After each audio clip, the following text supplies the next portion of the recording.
ايه اللي انت عامله ده يا مودست؟ انت اتجننت ولا حصل لك ايه بالظبط؟ لابس فانلة الزمالك وماشي بيها عادي كده؟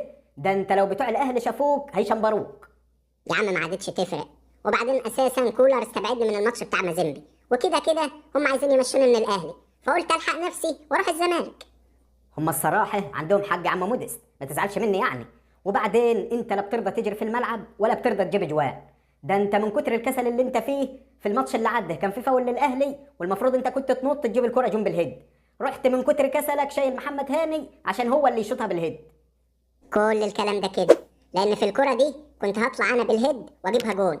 راح محمد هاني قال لي يا مودست يا اخويا شيلني خليني اجيب الكرة دي جون، عشان الدنيا بايظه معايا في الاهلي وكولر حاططني في دماغه، فرحت شلته. ويا ريت حد فيكم انتوا الاتنين جابها جون. المهم انت دلوقتي مضيت في الزمالك وخلصت دنيتك ولا لسه بتشاور نفسك ولا ايه حكايتك بالظبط؟ ولا مضيت ولا كلمت حد ولا عملت اي حاجه. انا قلت البس الفانيلا بتاعت الزمالك عشان ابقى مستعد نفسيا يعني. طب بقول لك ايه، ما تعرفش حد في الزمالك تكلمه عشان العب هناك؟ ولو ان بتوع الاهلي هيزعلوا مني بس ماشي يا عم مودست، هكلم لك المعلم زيزو وهو ان شاء الله هيخلص لك الموضوع ده. زيزو.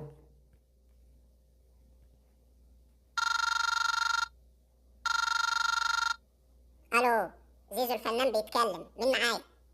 ايه يا فنان، انت مسحت نمرتي ولا ايه؟ معاك الحاج سبورت.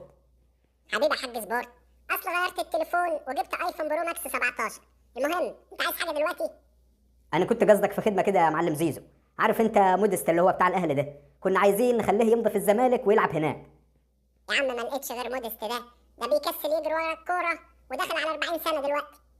احترم نفسك يا عم زيزو، ده اللي بيته من ازاز ما يحدفش الناس بالكور، يا بتاع الزوم يا اللي كل كورك بتيجي في العارضه.